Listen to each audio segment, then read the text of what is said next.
Sora Karma Sutsame, Sitsantri Akuru Hong, Ha Ha Ha Ho, Bhagawan, Sora Tada Gata, Baju Bani Mantre, Baju Bava Ma Samaya Satwaha, Om Baju Satwa Samaya, Manu Palaya, Baju Satwa Tanopa, Sista Dredo Mai Bava, Suto Kayo Mai Bava, Supo Kayo Mai Bava, Anuraktu Mai Bava, Sara Siddhi Mai Prayata, Sara Karma Sitame, Sitam Triyakuruham, Ha Ha Ha Ha Ho, Bhagawan, Sara Tada Gata, Bajra Bami Mansi, Baju Bava Ma, Samaya Satwaha, Om Baju Satwa Samaya, Manu Palaya, Baju Satwa Tanopa, Justadra Do Me Bava, Suto Kayo Me Bava, Suto Kayo Me Bava, Anuraktu Me Bava, Sara Siddhi Me Prayata, Sara Karma Sitsame, Sitsantri Akuruham, Ha Ha Ha Ha Ho, Bhagawan, Sara Tada Gata, Bajra Bami Manse, Bajra Bava Ma Samaya, Satwaha.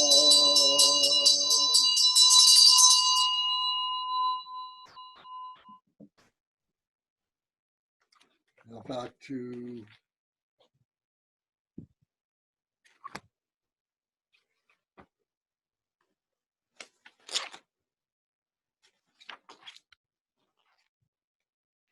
page 43 for the dissolution.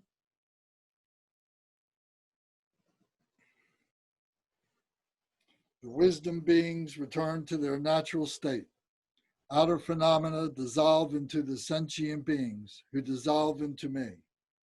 I dissolve into the hung in my heart. In its turn, it dissolves slowly from the bottom up into the all-pervading emptiness. Rest in the unobscured, uncreated state as long as possible.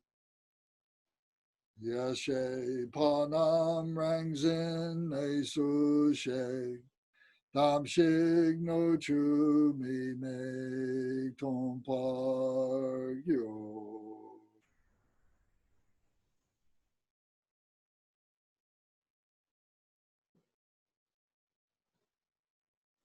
Do a short meditation.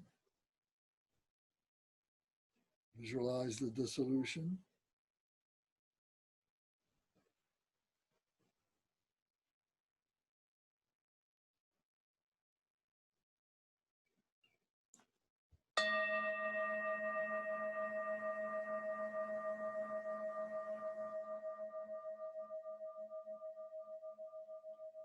Visualize the hung at your heart, either in English letters or in the Sanskrit. From the bottom up, begins to dissolve into the upper parts of the syllable, becoming invisible as it goes. And finally gets to the very top, and there's a single flame at the very top. And just visualize the single flame as the emptiness. It becomes very, very, very faint and becomes invisible. You just rest in the state of Mahamudra.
Okay. Now the dedication on page 44.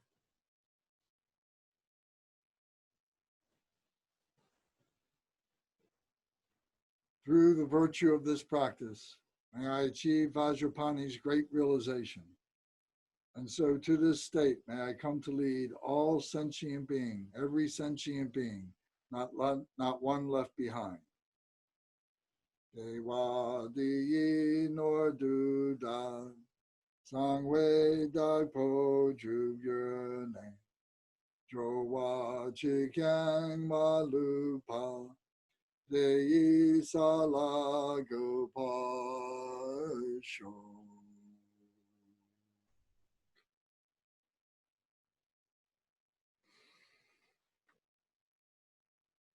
Okay. So any questions or comments? That's the Vajrapani sadhana practice.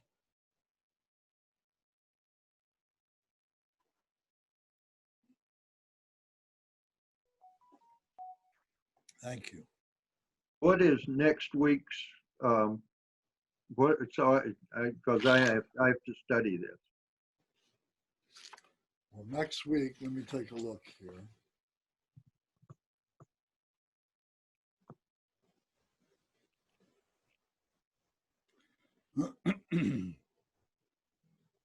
Next week will be Vajrasattva.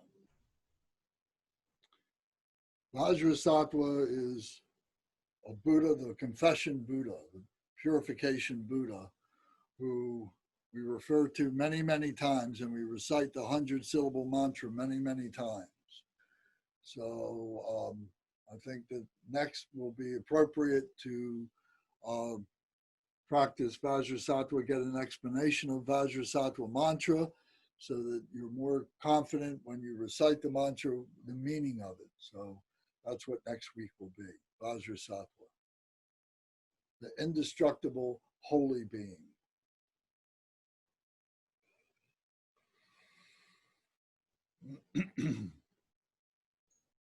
I have a question. I'm Sure. not sure if I was looking at the right tanka or, part of tanka. On that, Vajrapani appeared as blue, like dark blue. Correct. In the text, it's saying black. Is it just, should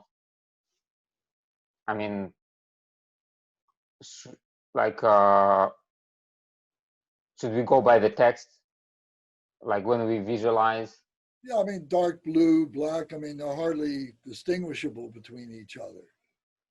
I don't think it's that literal that we have to split those hairs to say that it's black or it's very dark blue.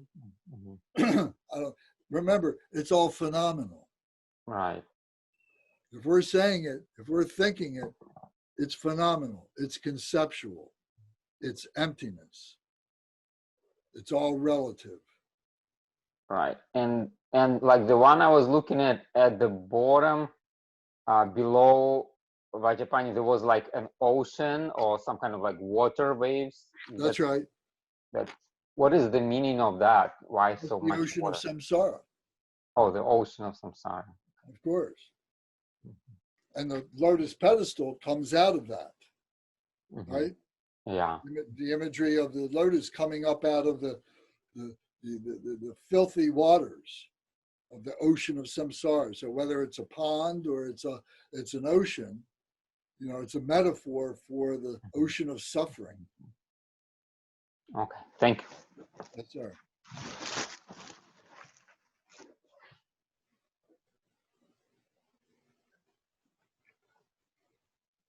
Okay, if there's no other questions or comments, then we'll do our dedication. So we go to page 157. Hey, Lance. Yes, sir.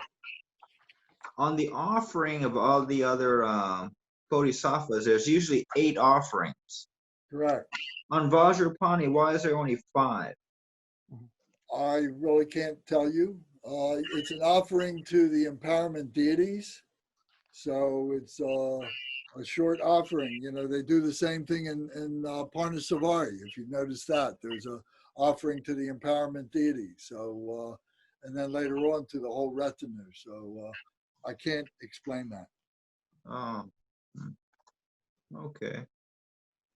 You know, there's many variations to all these practices, and these are the most concise, you know, that were translated by Kenshin Rinpoche. Okay. Okay. Thank you, Lance. Okay. You're welcome. All right, so page 157, the Kagyu lineage dedication prayer. Dorje Chang. Dorje Chan. No, microphones, please. Dorje Chang, Talopa, Naropa, Marpa, Milarepa, Dormalorgam Popa, Pagma Drupa, Lord Drikung. Please bestow upon us the most auspicious blessings of all the Kagyu Lamas. By this virtue, may I achieve omniscience. By defeating all enemies, confusion. May all who travel on the waves of birth, old age, sickness, and death cross the ocean of samsara. Bodhicitta, the excellent and precious mind, where it is unborn, may it arise. Where it is born, may it not decline, but ever increase higher and higher. I pray that the Lama may have good health.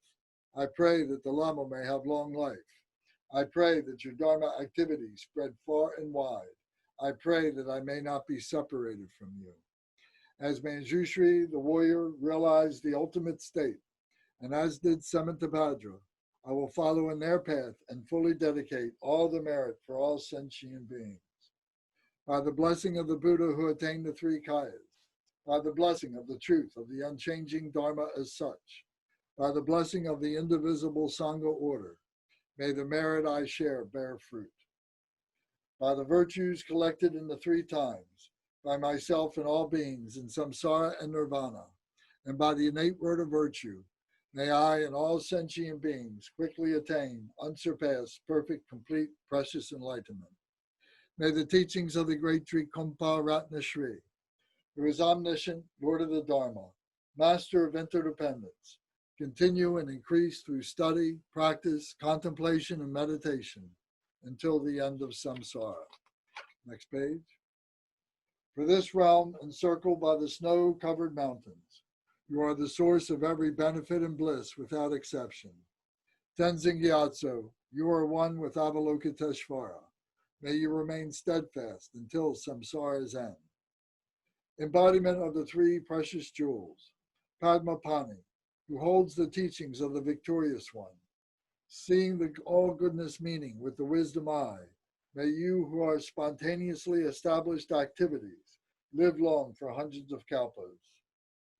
Noble Manjushri, the Lord of Speech, who manifests to hold the teachings of the Triple Gem, who raises the lamp of the sage's teachings, may you who are the light of the Dharma live long for hundreds of kalpas. Next page. The one known in the Holy Land as Arya Deva, emanated into the Gar clan of eastern Tibet as Jyotingba, the heart son of Jigdan Sumgun. May the life of glorious Garchen remain steadfast for 100 eons. In this age of strife, when the victor's teaching faces hardship, through his powerful Vajra-like conduct, he takes on himself the heavy responsibility of the unbiased teaching. May Garchen, the son of the teachings, live long. Om, Ah, Hom. Om, Ah, Hom. Om, Ah, Hom. May the body, speech, and mind of all the enlightened ones become inseparable with my body, speech, and mind. Thank you all very much. Thank you. Okay, so tomorrow again, we'll start Buddhism 101. We're going to talk the life story of the Buddha, Shakyamuni, which is very interesting and becomes a reference point to all the things, because we find so many of the experiences that he had are still relevant for today. And I'm talking about the emotions and so on, the things that he overcame. So by hearing this story over and over again is a great blessing and becomes a touchstone for so many of the other teachings and practices that we become engaged with. Thank you. Thank you all very much. Thank you. Excellent.